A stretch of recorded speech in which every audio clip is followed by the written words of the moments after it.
Bismillahirrahmanirrahim. This is the fourth part of the 40 Tribulation and the hadith. So, do not give us calamity in our religion. So, previously we were talking about du'as, about being pleased with Allah as our Lord, with Muhammad, our Prophet, and Islam as our religion. Ibn Umar narrates another hadith. So, let's go to the hadith. And Ibn Umar قال ما كان رسول الله صلى الله عليه وسلم يقوم من مجلسه حتى يدعو بهؤلاء الدعوات لأصحابه اللهم اقسم لنا من خشيتك ما يحول بيننا وبين معصيتك ومن طاعتك ما تبلغنا من جنتك ومن يقين ما تهون به علينا مصائب الدنيا ومتعنا بأسماعنا وأبصارنا ما أحييتنا واجعلنا وارث منا واجعلنا ثأرنا على من ظلمنا واصبرنا على من عادانا ولا تجعل مصيبتنا في ديننا ولا تجعل الدنيا أكبر همنا ولا مبلغ علمنا ولا تسلط علينا من لا يرحمنا رواه ابن أبي دنيا. So Ibn Umar said that we were with the Messenger of Allah in a gathering when he supplicated for all those. So the Prophet would never be in a gathering. O Allah, swear to us that from our fear that you prevent us from disobeying you, by your obedience allow us to reach your paradise, from certainty to make the calamities of the world easy upon us, from the enjoyment of our ears and our sight give us what brings us to life, make offspring from us, give us reprisal over those who oppress us, give us victory over our enemies, and do not give us calamity in our religion, and do not make our world the greater concern, and not the extent of our knowledge, and do not impose on us he who is not merciful to us. So this is a very wide-reaching supplication that the Prophet ﷺ made. So he says that from our fear is not to put between us and yourself sin, and from our obedience that we cause us to reach paradise. Essentially, reaching paradise is about faith, and to increase one's rank in paradise, it's from our actions. But that depends on certainty and so forth, or whether we're too busy in our hearts with outward things or not. So there's a quality of action as well. So make from certainty, make us easy the calamities of this world. Also for us not to give it any regard, the calamities of this world, and to give enjoyment to our ears and our sight of what brings us to life. What brings us to life really would be things like halal things, obviously, which would be children, offspring, and so forth. Give us victory over our enemies, do not give us calamities in our religion, and make our world not the greatest of concern, because there's so many people in this world who, in the world, they don't look at the afterlife. So the most important thing for us here is to look at the afterlife, look in a long-term vision, not in the short term of the dunya, look in a long term. So think about things that will benefit us long term, not just short term. And not the extent of our knowledge. There's so many people who are very knowledgeable in the dunya, but not in terms of dunya. Give us victory over our enemies. Do not give us a calamity in our religion, because calamity in our religion is a true calamity. Because if you get calamity in religion, you could leave the religion. If you leave the religion, you destroy all your previous actions. So if you fasted, gone to Hajj or anything like that, all that is gone and you'll have to repeat the Hajj. So to actually have a calamity in religion is actually more dangerous for you than or for anyone. And not to make the dunya that our greatest concern and not the extent of our knowledge. So we don't want the dunya just to be our only concern and the extent of our knowledge, otherwise we don't know anything about the afterlife. And not to give us a leader who is not merciful to us. Because we do need leaders who are merciful to us. If we don't have that, then that in a sense is a problem. And so now we're moving towards illnesses. We've talked about illnesses previously. Now we're just going to go a little bit further in them. So عن عطاء بن أبي رباحة قال لي ابن عباس ألا أريك امرأة من أهل الجنة فقلت بلى قالت هذا امرأة سوداء أتت النبي صلى الله عليه وسلم فقالت إني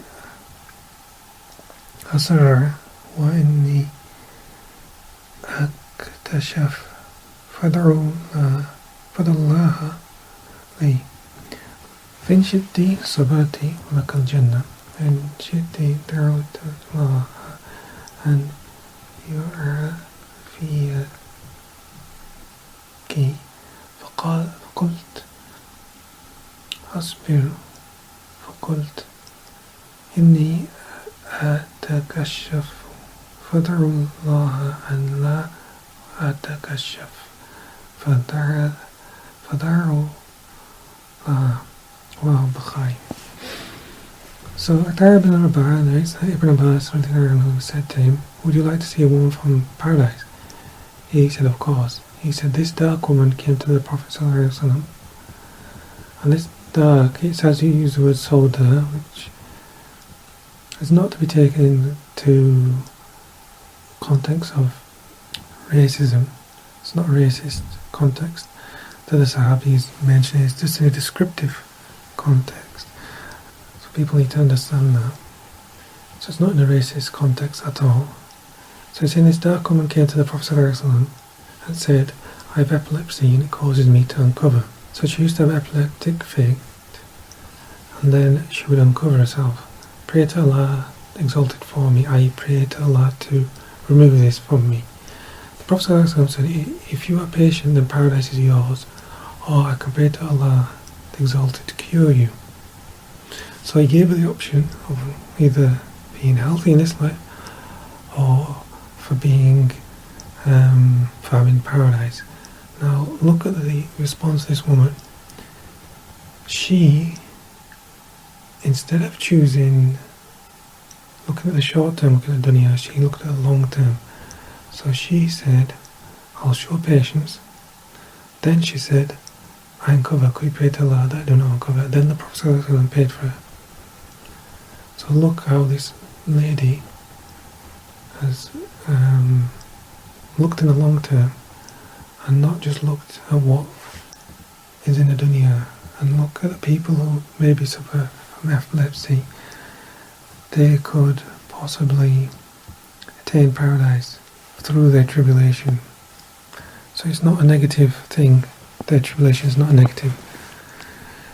So the next hadith, the calamity of the body. Ibtila al-badan. So we're going to move now to some hadith about the calamity of the body. So Anas bin Malik radiyallahu anhu قال سمعت النبي صلى الله عليه وسلم يقول إن الله قال إذا ابتلت عبدي بحبيبته فاصبر عوضته منها جنة يريد عينه. Anas bin Malik narrates that he heard the Messenger of Allah sallallahu alaihi wasallam say, Allah the Mighty Exalted states, this is another hadith Qudsi, if I send a tribulation to my servant through his beloveds, i.e. he loses his eyesight, and he's patient, I replace it with paradise for them. So Allah subhanahu wa ta'ala will give someone paradise, after he's taken away their eyesight. So this is very important for us to understand these points, that even though they're in the dunya, someone is having an incredible tribulation of losing their eyesight, they are going to get paradise for substitute for that thing, obviously with conditions of being patient and being pleased and so forth. And Ibn Hajar in Fath al-Bari says, ابتلى الله عبده في الدنيا ليس من سخطه عليه بل إنما لدعف مكروه أو ليكفي ذنوبه أو لرفع منزله فتلقي ذلك برضاه ثم له المراد. So Ibn Hajar says in Fath al-Bari, Allah giving tribulation to his servant in the world is not from his anger upon him, rather it is to repel the audience, expiation of sins, and to raise his ranks. So if he receives this by contentment, it completes its purpose. So i.e., he gives 3 reasons there why the tribulation might come. It might be to repel something greater. Allah might choose to send one tribulation, a minor one, to repel a greater one, or to remove his sins, or to raise his rank. So these are the 3 things. And whoever receives the tribulation like this with contentment completes the purpose. So it's not just about short term in the dunya, it's actually long term. So we need to understand this. So now we're talking about a reward of affliction, Jazaa al-Bala. Abu Dhalal قال كنت عند أنس بن مالك رضي الله عنه فقلت متى ذهبت عينك فقلت ذهبت وأنا صغير فقال أنس إن جبريل عليه السلام أتى رسول الله صلى الله عليه وسلم وعندي ابن مكتوم فقالت متى ذهبت بصرك فقال وأنا صغير قال جبريل قال لا تعالى إذا أخذت كلامة عبدي لم يكن هذا الجزاء إلا الجنة. So this confirms the previous hadith. Abu Dhalal narrates that he was with Anas ibn Malik, who asked, when did your eyesight go? He replied, when I was young. Anas said, Jibreel upon his place came to the Messenger of Allah whilst he was sitting with the son of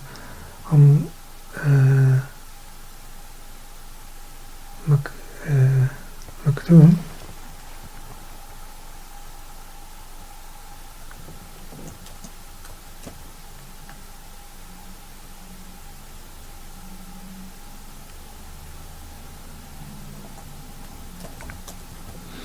and asked, when did your eyesight go? He replied, when I was young, when I was small. Jibreel, upon him peace, replied, Allah the Exalted said, I took the dearest thing of my slave, and there is no reward for him except for paradise. So this confirming the previous hadith. If someone does lose their eyesight, they will attain paradise for it, which in itself is a massive blessing. في زمان الفتن, at the time of tribulation, Abu Hurairah narrates that the Prophet ﷺ said, there will come a time of affliction when the one who sits is better than the one who stands. The one who stands is better than the one who walks. The one who walks is better than the one who runs.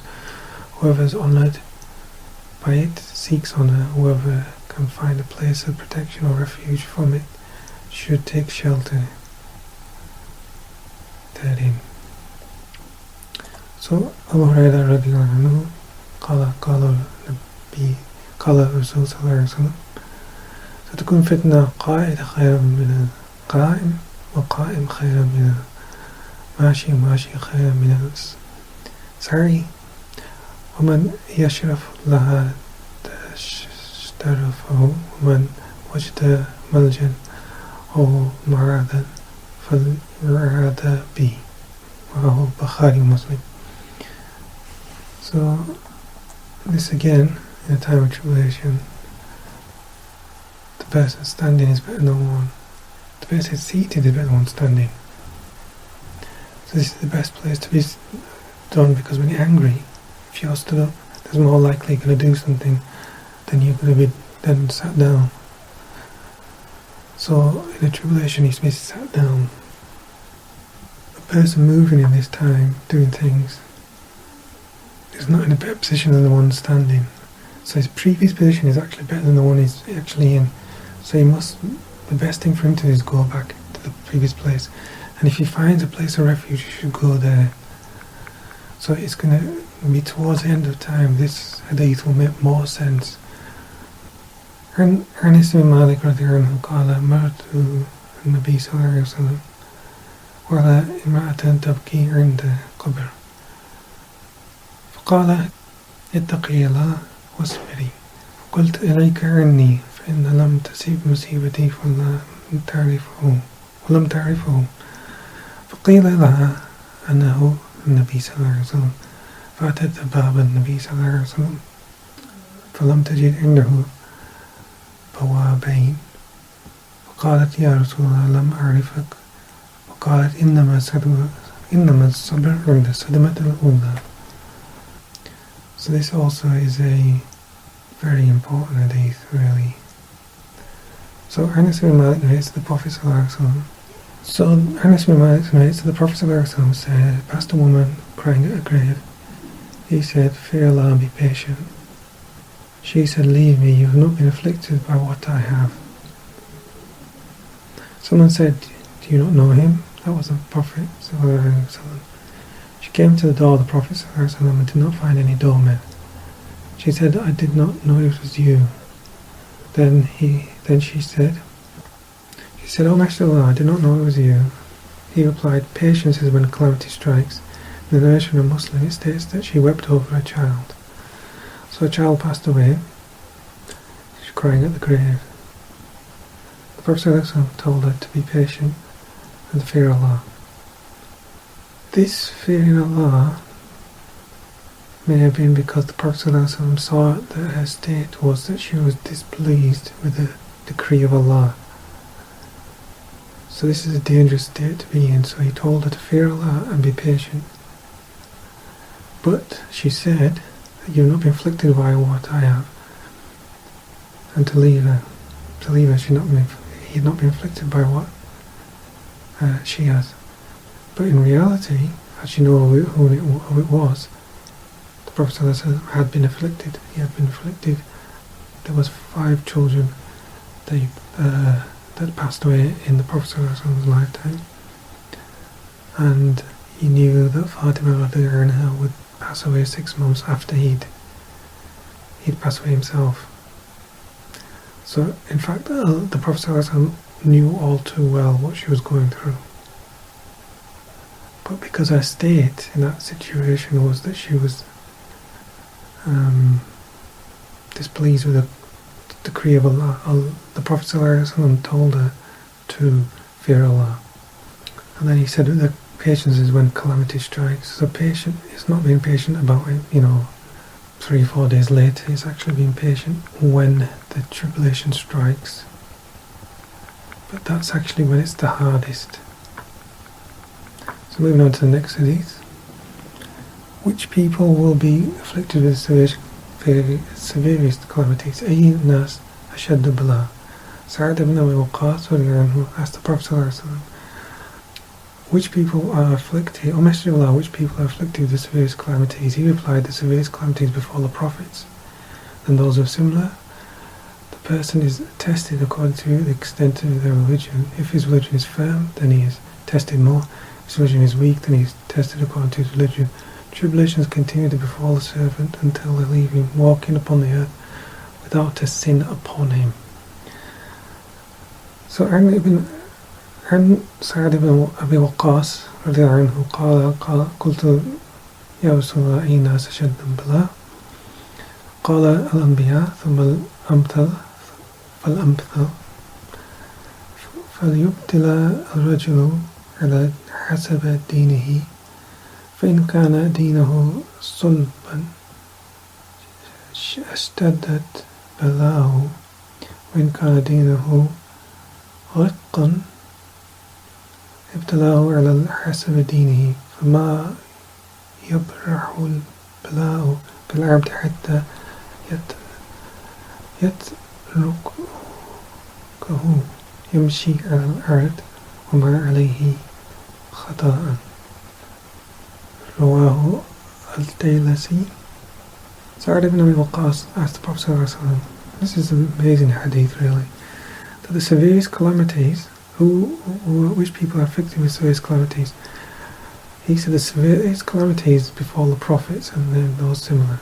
So the severest calamities affect the prophets, and if you look at the lives of the prophets, you'll find they have the severest of calamities.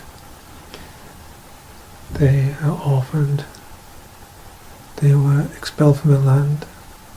Look at the example of Lut, when he lost his family, his wealth, he lost everything basically. Look at the tribulations of Yusuf, put in the well, so was disowned by his brothers, except for a few of them. The separation between his family and then eventually the reunion. The tribulation he suffered in prison and so forth.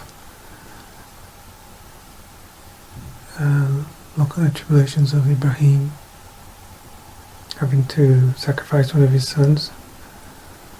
That must have been very difficult for him because he'd wanted children for a long time, and then Allah told him to sacrifice one of his children, and that must have been very difficult for him. So these tribulations befall people. So it's not in consent that if we were good, we're not going to get any tribulations. If we're bad, we're just going to get tribulations. It does not work like that. It works as the tribulations are sent according to the iman of people. So if the faith is good, then more tribulations. If the faith is low, then less. So the prophets, because they've got higher rank and higher faith than anyone else, they will get more tribulations. Then the ones who are close to, you could say fil anfal. So then this could be the awliya as well, because the awliya get lots of tribulations as well. And then you have people who are close to the prophets, not in terms of attaining prophethood, because the rank of prophethood is finished and messengership is finished after the Prophet ﷺ, but in terms of closeness, in terms of maybe someone's one of the awliya or one of the sadiqeen or something like that, so someone close. The firmer his religion is, the greater the tribulation. So tribulations will befall a person until they leave him walking upon the earth without sin on him. So basically there'll come a time for some special people who will continue to receive tribulation until such time where they walk across the earth without a sin on them, which is a great blessing really, because he's not having the tribulation in the afterlife. The next hadith, Al-Jannat harfaha bimakarih. Paradise is surrounded by hardship. Qala Rasul sallallahu alayhi wa sallam, Qala Rasulullah sallallahu alayhi wa sallam, لما خلق الله جنة قال لجبريل اذهب فانظر عليها فذهب ونظر عليها ثم جاء فقال أي رب وعزتك لا يسمع بها أحد إلا دخلها ثم حفت من مكاره ثم قال سبحانه يا جبريل اذهب فانظر إليها فذهب ثم نظر إليها ثم جاء فقال أي رب وعزتك لقد خشيت أن لا يدخلها إلا أحد فلما خلق الله النار فقال سبحانه يا جبريل اذهب فانظر إليها فذهب فنظر إليه إليها ثم جاء فقال وعزتك لا يسمع بها أحد فيدخلها فهفت بشهوات ثم قال سبحانه لي يا جبريل اذهب فانظر إليها فذهب نظر إليها فقال جبريل أي رب وعزتك ومقامك لقد خشيت أن لا يبقى أحد إلا دخلها رواه الترمذي وداود. The Messenger of Allah said, when Allah created the paradise now, He sent Jibreel to paradise and said, go and gaze upon it. So Jibreel went and gazed upon it. He returned and said, by your might. No one of them reads about it except they would want to enter it. He surrounded it with hardship, and then he said, glorified be He, O Jibreel, go and look at it. So he went and looked at it and returned, oh, by your might, I fear no one will enter it. When Allah created hell, He glorified, said, O Jibreel, go and gaze upon it. So he went and gazed upon it and returned and said, by your might, no ways of it will want to enter it.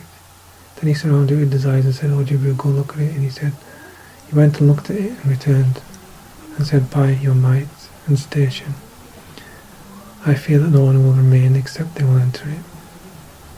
So this is very important, that paradise is actually surrounded by difficulties. To get to paradise, one must traverse difficult things to arrive to paradise.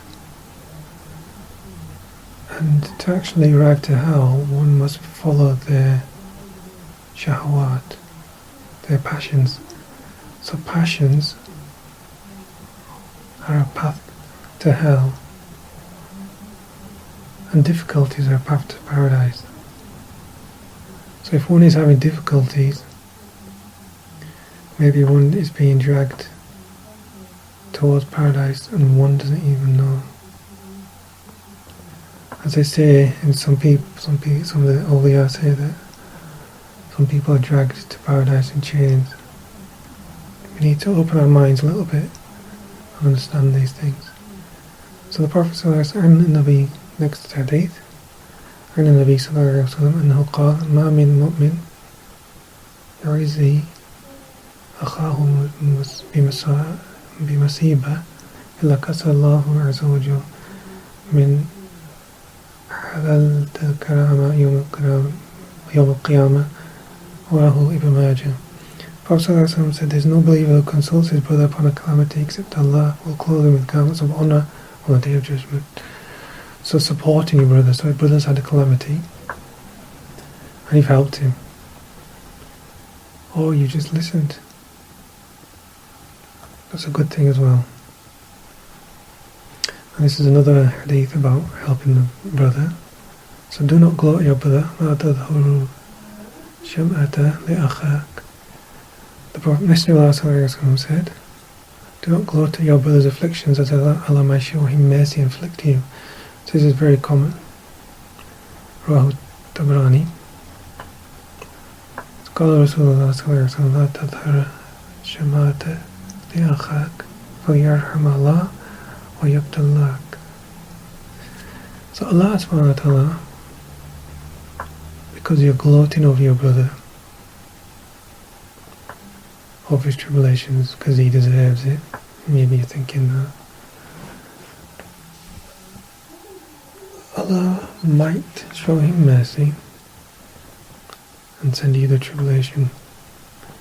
So don't gloat over someone else's tribulations, because you might not know it might afflict you, it might come to afflict you.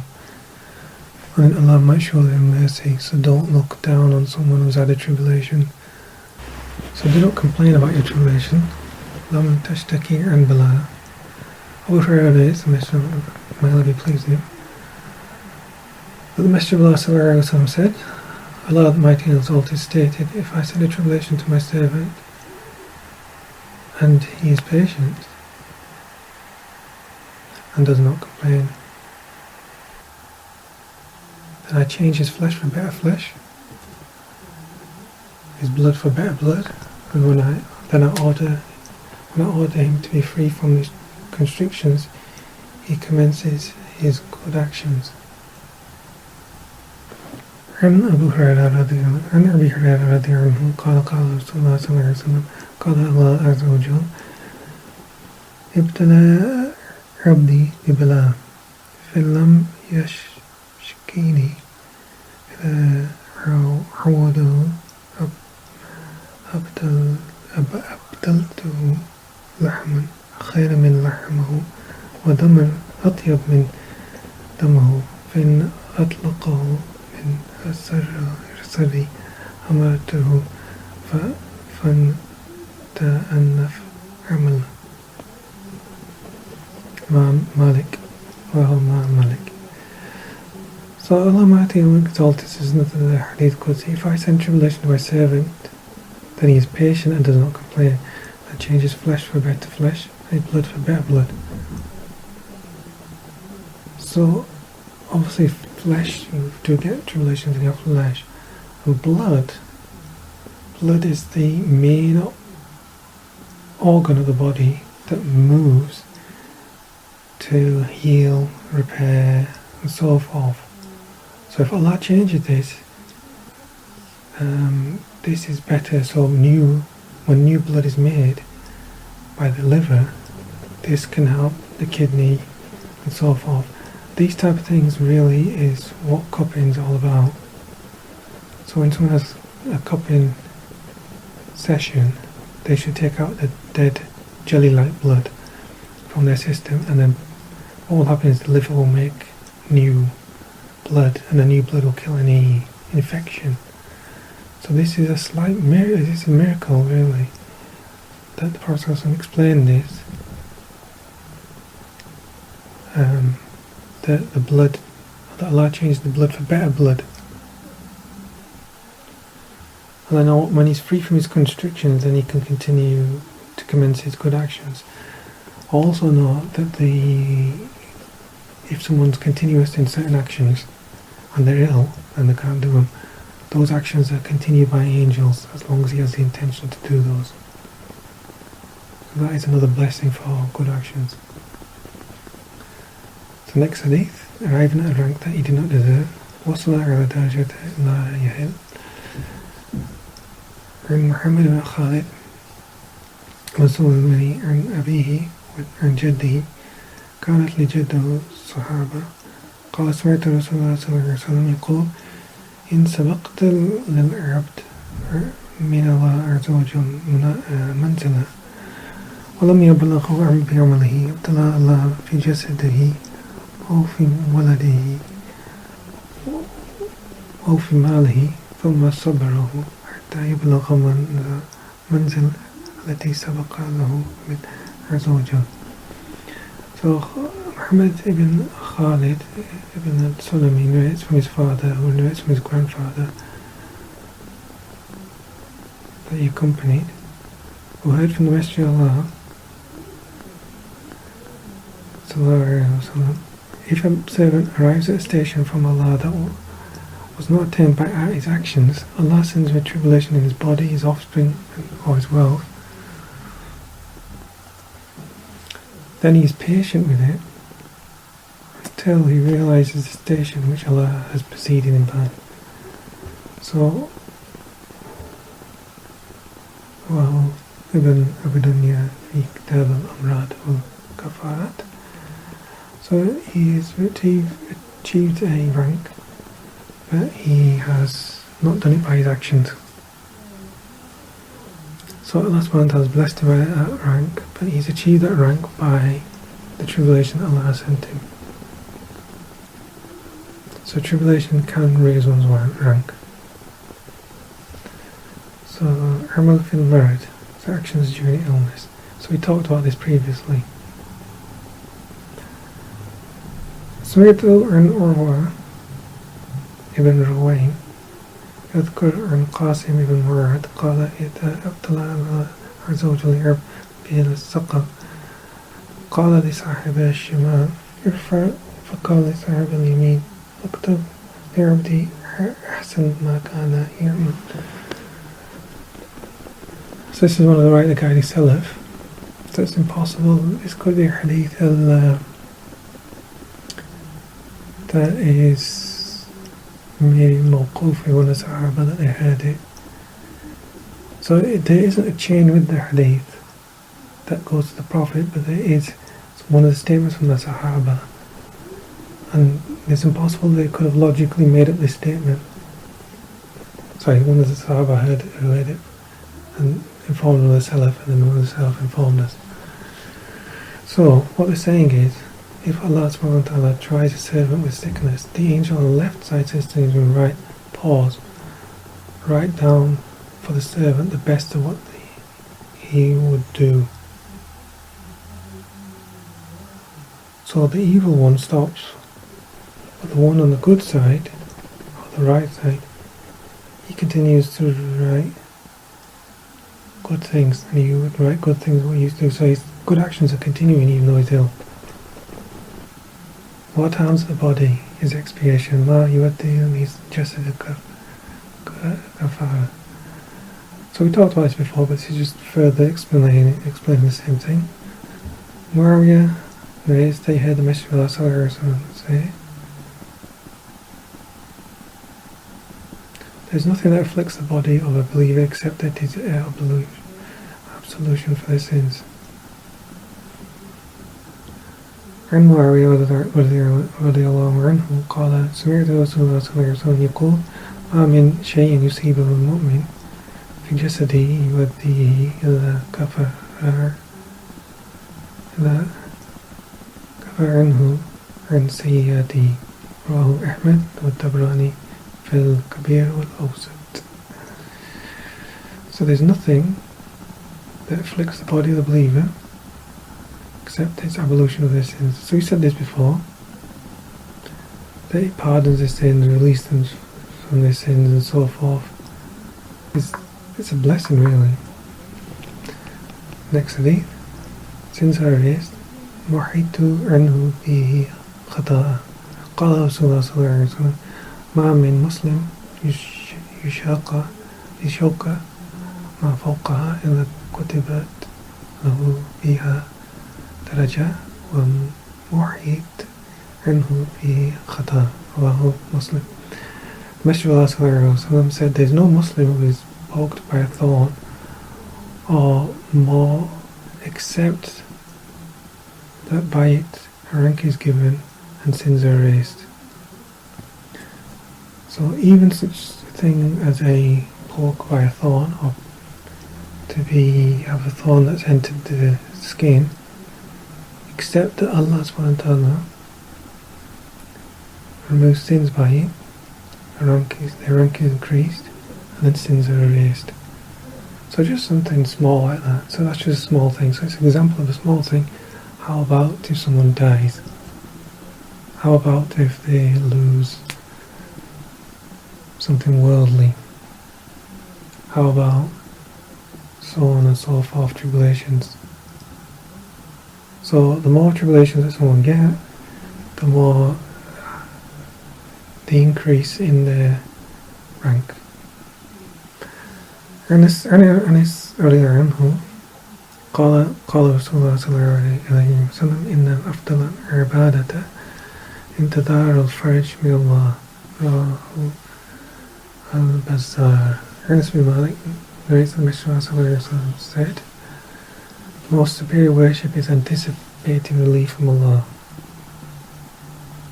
So we anticipate relief from Allah from our tribulations and so forth, but it doesn't mean we don't take the precautions to remove those. So if someone's ill, for example, we do take medicine. If someone's needs some support, we help them.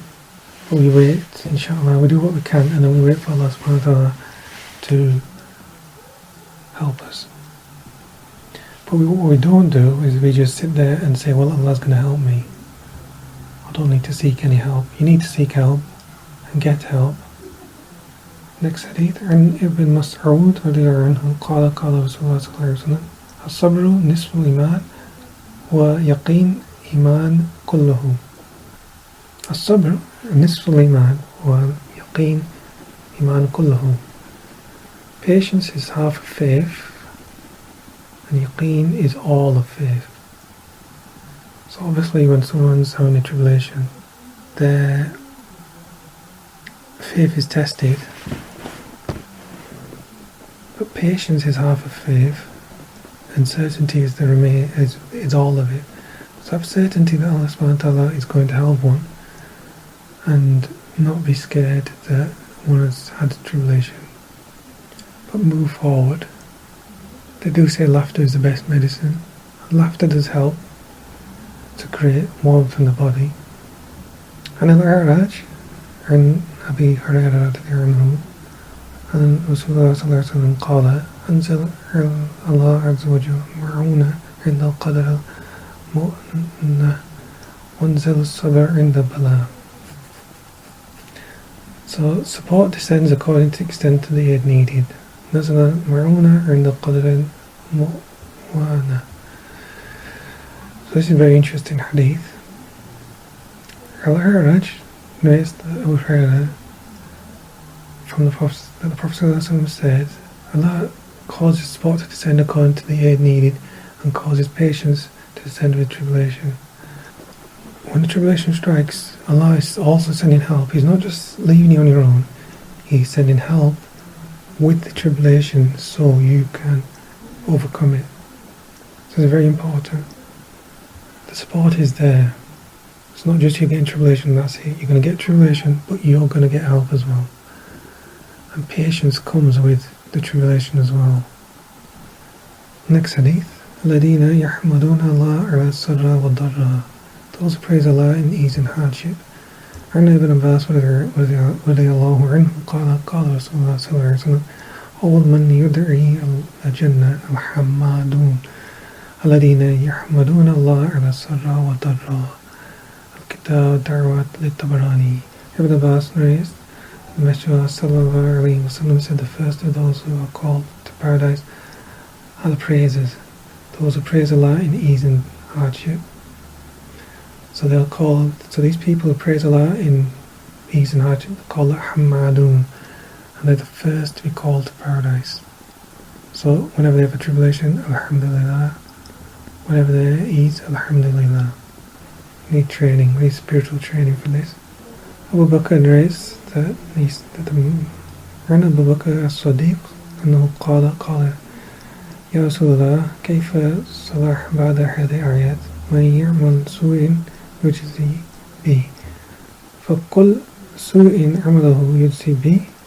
فالرواية سفيان قال قلت يا رسول الله كيف الصلاح بعد هذه الآيات من يعمل سوء يجزي به. سورة النساء فكل سوء عملناه يجزينا به. فقال رسول الله صلى الله عليه وسلم غفر الله لك يا أبو بكر. قالت ثلاثا ألست تمرد ألست تحزن ألست تنصب ألست يصيبك بالبلاء. قال بلى. فقال فذاك ما تجزون به. وفي رواية سفيان نعم. فقلت نعم. فقالت فهو ما تجزون به في الدنيا. So Abu Bakr the truthful was known to be one of the truthful companions.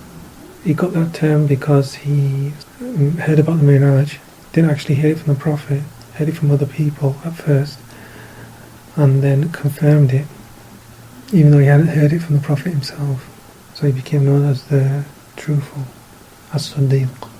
He narrates to the Messenger of Allah, is there any rectification of this current passage? Whoever does evil is recompensed for it. Surah Nisa, verse number 123. So all evil actions have reprisal. And in the narration of Sufyan, he asked, O Messenger of Allah, how can we rectify after this passage? Whoever does evil is recompensed for it. So all evil we do is given reprisal. The Messenger of Allah said, Ghafar Allah lak, Ya Abu Bakr, may Allah forgive you, Abu Bakr, 3 times. And then said, do you not get ill? Are you not sad? Are you not exhausted? Are you not afflicted by tribulation? He said, yes, I am. And he said, so that is what you recompense with. And in the narration of Sufyan, he said, yes. And he said, that is what you are recompensed with. in the world. So someone's recompensed with sadness. They've done an evil action, but they're recompensed with illness, sadness, and exhaustion, and tribulation. These are the things that remove sins. Illness, sadness, exhaustion, and tribulation. So these things are not to be upset about. They're actually to be understood properly. If a man sees someone in tribulation, ما من رجل رأى مبتلي. عن عمر عن النبي صلى الله عليه وسلم قال ما من رجل رأى المبتلي فقال الحمد لله الذي عرفاني مما نبتلى به وفضلني على كثير مما خلق تفضيلا إلا لم يصيبه ذاك البلاء كإنما كان رواه البيهقي في الكبير. So Umar anhu, may Allah be pleased with him, notes the Prophet ﷺ said, if a man sees someone in tribulation and says, Alhamdulillah, give me well-being from that which others are tried, gave me virtue or much of his creation, he will not be tried with that affliction as it was. It is not fitting for a believer to humiliate oneself. لا ينبغي للمؤمن أن يدل نفسه. الحسن رضي الله عنه قال رسول الله صلى الله عليه وسلم لا ينبغي للمؤمن أن يدل نفسه. قالوا كيف يدل نفسه؟ قال يتعرض بالبلاء لما لا يقول له. Al-Hasan, may Allah be pleased with him, narrates that the Messenger of Allah ﷺ said, it's not fitting for a believer to humiliate oneself. They asked, how does one humiliate himself? He said, by exposing oneself to tribulations that they can't bear. So exposing oneself to tribulations that can't bear is maybe fighting an army or trying to do something that's out of the question that's possible that he could be doing. So by that he is exposing himself to tribulations that he could not bear. Also you've got Al-Hasan there, so Al-Hasan ibn Ali. It's most likely to be Al-Hasan ibn Ali. Classically you might have an Al-Hasan, that might be Hasan al-Basri. But this seen as it's hadith. And if it was from Al-Hasan al-Basri, there should have been at least another person in between them both. And it could be Hasan al-Basri, but that would mean that he'd missed out the Sahabi, which is it's a type of hadith. So engulfed by impossible afflictions, Duna al-Misri, so this Duna al-Misri is one of the awliya from Egypt. So he said, Duna al-Misri, rahimahullah ta'ala, sabr عند الصبر هو إبعاد عن المخالفات والسكون عند تجزر خصص البلاء وإدخال الخناء عند حلول الفقه بساحة المعاشة. Dun al-Mashri said that patience, sabr, is distancing oneself from all wrongs and transgression, remaining calm when you are engulfed by impossible afflictions, and appearing to have enough when poverty is a permanent residence in your home. So patience, this is the definition of patience according to him, which is distancing yourself from all wrong. So you've had a tribulation, but what you don't do now is do some wrong thing. Remain calm and not show your need for something before other people. That was reported in the commentary of Ibn Arlan of Riyadh al-Salihin. And we're coming to the close, to the final report. The final report is on the ayah, Quranic ayah. أعوذ بالله من الشيطان الرجيم بسم الله الرحمن الرحيم وما أصابكم من مصيبة فما كسبت أيديكم ويعفو عن كثير. Whatever misfortune occurs to you, it is because of the things that your own hands have acquired, yet He, capital H for He, pardons much. So from the Tafsir al-Qurtubi, and Tafsir al-Qurtubi, قال علي رضي عنه هذا آيات أرجع آيات في كتاب الله عز وجل. فإذا كان يكفر عني مصائبي ويعفو عن كثير فما يبقى بعد كفاته والعفو. So wonderful words by Sayyidina Early, Karamallah Wajhu. Imam Qurtubi narrates about this ayah. The ayahs from Surah Shura 42:30. This verse, so Sayyidina Ali radiallahu anhu, Karamallah Wajhu, well I know this verse. This verse is the most hopeful one in the Quran. If my sins to be expiated through afflictions and calamities, and in addition to that, Allah forgives many other sins, then what will remain after such expiation and forgiveness? So if Allah has expiated one's sins, removed the sins, what will remain after that? Hopefully nothing. So inshallah that draws to a close the 40 hadith about tribulation. We pray this gives hope to those facing hardships that have made many of us falter. If you are in a storm, keep walking, you'll come out of it one day. Just keep walking. So laughter is a great medicine for the ill, and know that Allah subhanahu wa ta'ala, going back to the first hadith, wants good for you. So it could be removing your sins, raising your rank, or giving you a lesser sin as a warning for another sin. So tribulations look in the long term and not in the short term. And may Allah subhanahu wa ta'ala forgive us. Alhamdulillah Rabbil Alameen, wassalatu wassalamu ala sayyidil mursaleen. Alhamdulillah Rabbil Alameen.